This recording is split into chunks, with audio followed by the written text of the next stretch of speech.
I sat in the gleaming conference room of Summit Technologies, watching my father-in-law, Richard Bennett, shuffle through the quarterly reports. Across from me, my husband James and his mother Eleanor exchanged smug glances, probably calculating how much of my next paycheck they could spend. The company needs fresh capital, Richard announced, frowning at the numbers. We're losing market share to newer security firms. If Sarah would just contribute more to the family fund, Eleanor began, shooting me a pointed look, we could invest more in the company. I bit back a smile. They had no idea that my contribution to their family fund was just a small portion of my actual income. I already give you my entire salary from WebSafe Solutions, I reminded them quietly. All $85,000 of it. And you should be grateful we let you keep enough for lunch, Eleanor sniffed. When I married Richard, I handed over everything I earned. It's tradition. James nodded in agreement. The family fund is what built this company, Sarah. You should be honored to be part of it. What they didn't know was that while they were taking my WebSafe salary, my freelance work under the name Phoenix Security was earning me millions. The same millions I'd used to buy Summit Technologies shares through a series of shell companies. The shareholders' meeting is next week, Richard continued. We need to show them a strong plan for digital transformation. Perhaps if Sarah worked harder at WebSafe, Eleanor suggested, she could get a promotion. More money for the family fund. I thought about the promotion I turned down 6 months ago. It would have meant less time for my freelance work, the work that had allowed me to silently acquire 51% of Summit Technologies shares. Sarah knows her place, James said dismissively. Besides, she's not exactly executive material. Richard cleared his throat uncomfortably. He'd never fully supported his wife and son's financial control over me, but he'd never opposed it either.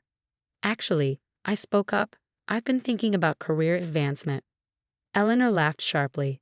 Oh, finally realizing you need to contribute more? 3 years of your meager salary hardly compares to what James brings in. I opened my laptop, pulling up a secure email. No, I was thinking more about corporate ownership. This is a board meeting, James snapped, not career counseling. Funny you should mention the board, I smiled, hitting send. You should all be receiving an email right now. 3 phones chimed simultaneously. I watched their faces as they read the message from the company's legal team. This must be a mistake, Richard stammered, his face paling. These documents show that Phoenix Security owns 51% of Summit Technologies. I finished for him, no mistake. Eleanor's perfectly manicured hand trembled as she gripped her phone. Phoenix Security, that impossible-to-hire consulting firm that charges millions. The one that's been taking all your potential clients? I smiled. That's me. James jumped to his feet. You're lying. You're just a junior developer at WebSoft. No, I corrected calmly. I'm a cybersecurity expert who let you think I was just a junior developer. While you were taking my WebSafe salary, I was building an empire. But the family fund, Eleanor sputtered, was never about family, was it? I met her gaze steadily. It was about control, about keeping your daughter-in-law in her place. Richard was still staring at the documents. These signatures, these acquisitions, you've been buying shares for months. While you were focused on traditional security solutions, I was developing next-generation cybersecurity tools. The same tools your clients are now buying from me. You can't do this, James protested. That money belongs to the family fund. My WebSafe salary did. Phoenix Security's earnings. I gestured to the documents. Those bought me your company. Eleanor turned to Richard. Do something.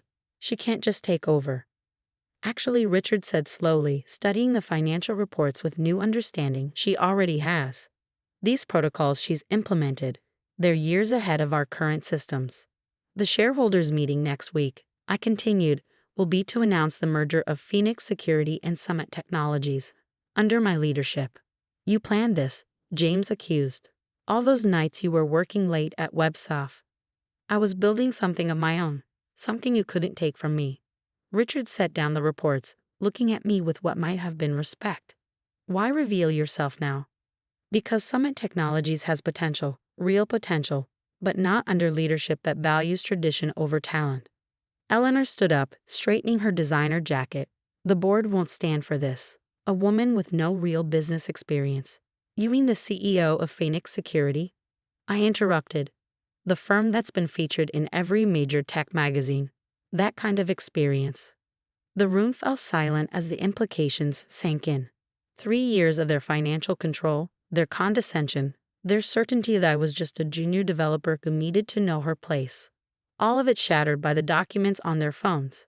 The allowance you gave me from my own salary, I continued, paid for my coffee while I built a security empire, one that's now worth more than Summit Technologies ever was. This is ridiculous, James sputtered. I'm your husband. That money belongs to the family. No, I said firmly. It belongs to the person who earned it. And now, so does this company. Richard was still reading, his expression shifting from shock to something like admiration. These security protocols, they're brilliant. They're the future, I agreed, something Summit Technologies needs badly. As my in-laws grappled with their new reality, I opened another file on my laptop. Now shall we discuss the transition of leadership? I have some ideas about digital transformation that the shareholders will want to hear. The next week crawled by like a slow-loading program. Eleanor tried every social connection she had to block the takeover, while James alternated between threats and attempts at reconciliation. Baby, we can work this out, he pleaded. The family fund was for our future. No, I corrected him, it was about control, and that program has just been terminated. I sat in my home office, reviewing the final merger documents when my phone buzzed. Richard's name flashed on the screen. Your security architecture, he said without preamble, is not just ahead of the market. It's revolutionary. I know, I pulled up the presentation I prepared for tomorrow's shareholders meeting. That's why your biggest clients have been jumping ship to Phoenix. Why did you ever say anything? Show me what you could do. I thought about all the family dinners where I tried to discuss cybersecurity only to have Eleanor dismiss it as boring shop talk and James redirect the conversation to his own accomplishments. Would you have listened? I asked quietly, or would Eleanor have reminded everyone that wives should focus on supporting their husbands? His silence was answer enough. Sarah. James burst into my office without knocking. Mother's found a legal precedent. As your husband, I have rights to your business assets. No, I cut him off. You don't. Phoenix Security was established before our marriage, and your precious family fund only got my web-safe salary, which is well documented. He deflated slightly, then rallied. But we're married. Everything should be shared.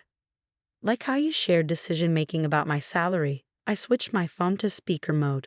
Richard, would you like to hear how your son manages shared finances? James paled. His father might be passive about many things, but financial ethics wasn't one of them. James, Richard's voice was tight. What exactly have you and your mother been doing with Sarah's salary? It's tradition. James protested. Mother always says wives should contribute everything to the family. Everything of mine, Eleanor strode in, waving her phone. But nothing of yours. I've just seen Sarah's complete portfolio. Phoenix Security has been operating for 5 years. She started it before meeting James. Yes, I smiled. With seed money from my first patents. The ones you called hobby projects when I tried to discuss them. Richard's sharp intake of breath crackled over the speaker. Patents? What patents? The quantum encryption protocols that Summit Technologies has been trying to replicate for the past 2 years, I said calmly. Among others. Eleanor sank into a chair, her perfect posture crumbling. All this time, while we were treating your web-safe salary like pocket change, I was building something you couldn't control or diminish. I finished. Tomorrow's shareholders meeting isn't about a hostile takeover. It's about saving Summit Technologies from technological obsolescence. By taking control from the family, James demanded. No, Richard's voice cut in. By giving control to someone who actually understands the future of cybersecurity. He paused. The board has reviewed your proposal, Sarah. They're voting in favor of the merger. Eleanor's face went from cream to crimson. Richard, you can't possibly. I can, and I am, he interrupted. Do you know what I found when I really looked at Summit's books? While you and James were forcing Sarah to hand over her salary, claiming it was for company investment, you were spending it on country club memberships and luxury cars. James took a step back. Father, we can explain. Explain why you financially abused your wife while she was building a company worth 10 times what Summit is now. Richard's voice was cold. I don't think you can. It was Mother's idea, James blurted. Eleanor gasped. How dare you? I taught you about family tradition, about keeping wives in their proper place. And I let you, Richard said heavily. I watched you control and demean Sarah, and I said nothing. That ends now. I pulled up another document on my screen. I have a proposal, I said quietly, one that could save everyone's reputation. They all turned to look at me, the woman they tried so hard to keep in her place. Summit Technologies merges with Phoenix Security. I take over as CEO. In exchange, we tell the press it was a planned succession all along. Richard gets to retire with dignity, and no one needs to know about the family fund tradition. And what about us? Eleanor demanded. You get to keep your social standing, but my salary? I smiled. That's no longer your concern. I'll divorce you, James threatened. Take half of everything. Try it, I suggested mildly. I'm sure the courts would be very interested in 3 years of documented financial coercion, not to mention the separate accounts proving Phoenix Security was never part of our marital assets. Richard cleared his throat. Sarah's offer is more than fair. More than you deserve. But, Eleanor began. No, Richard cut her off. No more traditions. No more control. Tomorrow, we announce the merger as Sarah suggested, and then we all learn to live with the consequences of our actions. I watched my husband and mother-in-law struggle with their new reality. The woman they'd seen as a simple developer, someone to be controlled and diminished, had outmaneuvered them completely. The shareholders' meeting is at 9, I said, turning back to my presentation. I suggest you all review the merger documents before then. The future of Summit Technologies depends on it. As they filed out of my office, James paused at the door. I never knew. Why didn't you tell me what you were capable of? I tried, I said softly. You just couldn't hear me over the sound of your mother counting my salary. Sometimes, I thought as I refined my presentation, the best firewalls aren't built with code. They are built with silence, strategy, and the perfect moment to press execute. The transformation of both Summit Technologies and my in-laws over the next 6 months surprised everyone, especially those who'd witnessed their previous reign of financial control. Initially, Eleanor retreated to her social circles, emerging only to spread rumors about modern wives who don't respect tradition. But when her country club friends started seeking my advice on tech investments, she found herself facing an unfamiliar status, irrelevant. The turning point came through, of all things, a cybersecurity breach. I need help, she called one evening, her voice missing its usual superiority. Someone's gotten into my banking accounts. James says you're the only one who can fix this. I could have refused. Part of me wanted to. Instead, I said, come to my office tomorrow. First thing. The Eleanor who arrived at 7 a.m. was barely recognizable. Her designer suit was rumpled, her perfect hair disheveled, and her eyes held something I'd never seen before. Fear. My team of security experts, people Eleanor would have once dismissed as computer nerds, watched as I walked her through the recovery process. You have to protect yourself, I explained, showing her the security protocols.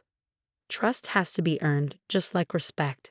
The irony of my words wasn't lost on anyone. What followed was what the staff called the Great Awakening. The woman who once demanded my entire salary now spent weekends learning about digital security and investment strategies. Your wife showed me how to secure my accounts today, she told James. She didn't even mock me for my terrible passwords. James, showing more growth than I'd expected, started attending my technical briefings. He'd sit quietly in the back, watching me command rooms full of industry leaders. One day, I overheard him ask Richard, "Why didn't we ever see what she could do, Dad?"